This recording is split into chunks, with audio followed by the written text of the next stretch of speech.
ये hello students, ये 12th class के लिए फर्स्ट लेसन है। इसी समझ के कारण दोनों महाशक्तियों ने संयम बरता और अंतर्राष्ट्रीय मामलों में जिम्मेदारी भरा बर्ताव किया। शीत युद्ध एक क्षेत्र से दूसरे क्षेत्र की तरफ सरकता गया और इसमें संयम का तर्क ही काम कर रहा था। हालांकि शीत युद्ध के दौरान दोनों ही गठबंधनों के बीच प्रतिद्वंद्विता समाप्त नहीं हुई थी। इसी कारण एक दूसरे के प्रति शंका की हालात में दोनों गुटों ने भरपूर हथियार जमा किए और लगातार युद्ध के लिए तैयारी करते रहे। हथियारों के बड़े जखीरे को युद्ध से बचे रहने के लिए जरूरी माना गया। दोनों देश लगातार इस बात को समझ रहे थे कि संयम के बावजूद युद्ध हो सकता है। दोनों पक्षों में से कोई भी दूसरे के हथियारों की संख्या को लेकर गलत अनुमान लगा सकता था। दोनों गुट एक दूसरे की मंशा को समझने में भूल कर सकते थे, लेकिन इसके अतिरिक्त सवाल यह भी था कि कोई परमाणु दुर्घटना हो गई तो क्या होगा। अगर गलती से कोई परमाणु हथियार चल जाए या कोई सैनिक सनातन युद्ध शुरू करने के इरादे से कोई हथियार चला दे तो क्या होगा। अगर परमाणु हथियार के कारण कोई दुर्घटना हो जाए तो क्या होगा। ऐसी दुर्घटना का शिकार हुए देश के नेताओं को कैसे पता चलेगा कि यह शत्रु का षड्यंत्र नहीं अथवा दूसरी तरफ से कोई मिसाइल नहीं दागी गई, बल्कि यह महज एक दुर्घटना है। इस कारण समय रहते अमेरिका और सोवियत संघ ने कुछ एक परमाणविक और अन्य हथियारों को सीमित या समाप्त करने के लिए आपस में सहयोग करने का फैसला किया।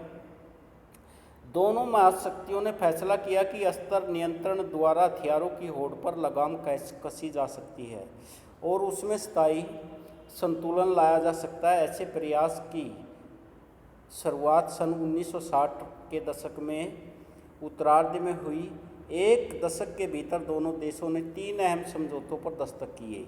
ये संधियाँ थी परमाणु परीक्षण प्रतिबंध संधि, परमाणु अप्रसार संधि, परमाणु परीक्षा पास्त्र परिशमन संधि। इसके बाद महाशक्तियों ने अस्त्र परिशमन के लिए कि वह इतने हथियार रख सकते हैं, इससे ज़्यादा हथियार नहीं रख सकते, वार्ताओं के कई दौर किए और हथियारों पर अंकुश रखने के लिए अनेक संधियाँ की।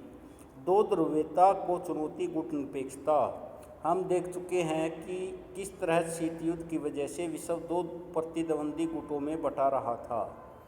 इसी संदर्भ में गुट निरपेक्षता ने एशिया, अफ्रीका और लातिनी अमेरिका के 9 स्वतंत्र देशों को एक तीसरा विकल्प दिया। यह विकल्प था दोनों महाशक्तियों के गुटों से अलग रहने का।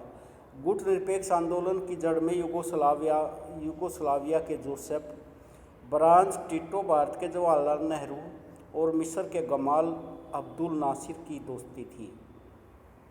इन तीनों ने सन 1956 में एक सफल बैठक की। इंडोनेशिया के सुकर्नो और घाना के वामे अनक्रुमा ने इनका जोरदार समर्थन किया। ये 5 नेता गुट निरपेक्ष आंदोलन के संस्थापक कहलाए। पहला गुट निरपेक्ष सम्मेलन सन 1961 में बेलग्रेड में हुआ। ये बहुत ही इम्पोर्टेंट क्वेश्चन है कि पहला जो सम्मेलन है गुट निरपेक्षता का वो कहाँ पर हुआ। 1961 में बेलग्रेड में। यह सम्मेलन कम से कम 3 बातों को परिणित करता है। इन 5 देशों के बीच सहयोग, इसको शीत युद्ध का प्रचार और उसके बढ़ते हुए दायरे और अंतर्राष्ट्रीय फलक पर बहुत से नव स्वतंत्र अफ्रीकी देशों का नाटकीय उदय। 1960 तक संयुक्त राष्ट्र संघ ने 16 नए अफ्रीकी देश बतौर सदस्य शामिल हो चुके थे। पहले गुट निरपेक्ष सम्मेलन में 25 सदस्य देश शामिल हुए। यह भी इम्पोर्टेंट बात है कि पहले जो सम्मेलन हुआ था इसमें कितने देशों ने भाग लिया। 25 देशों ने। समय गुजरने के साथ गुट निरपेक्ष आंदोलन की सदस्य संख्या बढ़ती गई। 2016 में वेनेजुएला में हुए 17वें सम्मेलन में 120 सदस्य देश और 17 अपर्यवेक्षक देश शामिल हुए। जैसे जैसे गुट निरपेक्ष आंदोलन एक लोकप्रिय अंतर्राष्ट्रीय आंदोलन के रूप में बढ़ता गया, वैसे वैसे इसमें विभिन्न राजनीतिक प्रणाली और अलग अलग हितों के देश शामिल होते गए। इससे गुट निरपेक्ष आंदोलन के मूल स्वरूप में बदलाव आया।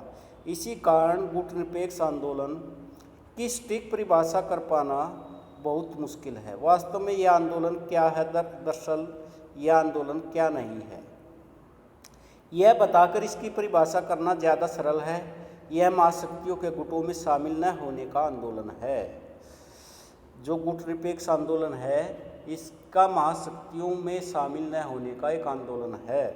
महाशक्तियों के गुटों में अलग रहने की इस नीति का मतलब यह नहीं कि इस आंदोलन से जुड़े देश अपने को अंतर्राष्ट्रीय मामलों से अलग थलग रखते थे या तटस्थता पालन करते हैं। गुट निरपेक्षता का मतलब पृथकतावाद नहीं, पृथकतावाद का अर्थ होता है अपने को क्या करना, अंतर्राष्ट्रीय मामलों से हटाकर रखना। 1787 में अमेरिका में स्वतंत्रता की लड़ाई हुई थी। इसके बाद से पहले विश्व युद्ध की शुरुआत तक अमेरिका ने अपने को अंतर्राष्ट्रीय मामलों में अलग रखा। उसने पृथकतावाद की विदेश नीति अपनाई थी। इसके विपरीत गुट निरपेक्षता देशों ने, जिसमें भारत भी शामिल है, शांति और स्थिरता बनाए रखने के लिए प्रतिद्वंदी गुटों के बीच मध्यस्थता में सक्रिय भूमिका निभाई। गुट निरपेक्ष देशों की ताकत की जड़ उनकी आपसी एकता और महाशक्तियों द्वारा अपने अपने खेमे में शामिल करने की पुरजोर कोशिशों के बावजूद ऐसे किसी खेमे में शामिल न होने के उनके संकल्प से है। गुट निरपेक्षता का अर्थ तटस्थता का धर्म निभाना भी नहीं। तटस्थता का अर्थ होता है मुख्यतः युद्ध में शामिल न होने की नीति का पालन करना। तटस्थता की नीति का पालन करने वाले देश के लिए यह जरूरी नहीं कि वह युद्ध को समाप्त करने में मदद करे। ऐसे देश युद्ध में संलग्न नहीं होते और न ही युद्ध को सही गलत होने के बारे में उनका कोई पक्ष होता। दरअसल कई कारणों से गुट निरपेक्ष देश, इसमें भारत भी शामिल है, युद्ध में शामिल हुए। इन देशों ने दूसरे देशों के बीच युद्ध को होने से टालने के लिए काम किया और हो रहे युद्ध के अंत के लिए प्रयास किए। नव अंतर्राष्ट्रीय आर्थिक व्यवस्था। गुट निरपेक्ष देश शीत युद्ध के दौरान महज मध्यस्थता करने वाले देश भी नहीं थे। गुट निरपेक्ष आंदोलन में शामिल अधिकांश देशों को अल्प विकसित देश का दर्जा मिला था। इन देशों के सामने मुख्य चुनौती आर्थिक रूप से और ज़्यादा विकास करने, अपनी जनता को गरीबी से उबारने की थी।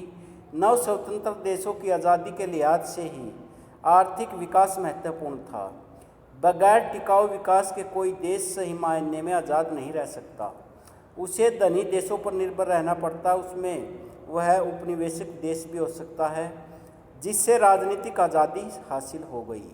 इसी समझ से नव अंतर्राष्ट्रीय आर्थिक व्यवस्था की धारणा का जन्म हुआ। 1972 में संयुक्त राष्ट्र संघ के व्यापार और विकास से संबंधित सम्मेलन United Nations Conference on Trade and Development UNCTAD में towards new trade policy for development शीर्षक से एक रिपोर्ट प्रस्तुत की गई। इस रिपोर्ट में वैश्विक व्यापार प्रणाली में सुधार का प्रस्ताव किया गया। इस रिपोर्ट में कहा गया था कि सुधारों से नंबर एक है, अल्प विकसित देशों को अपने उन प्राकृतिक संसाधनों पर नियंत्रण प्राप्त होगा जिनका दोहन पश्चिम के विकसित देश करते हैं। ख के अंदर है, अल्प विकसित देशों की पहुंच पश्चिमी देशों के बाजार तक होगी, वे अपना सामान बेच सकेंगे और इस तरह गरीब देशों के लिए व्यापार फायदेमंद होगा।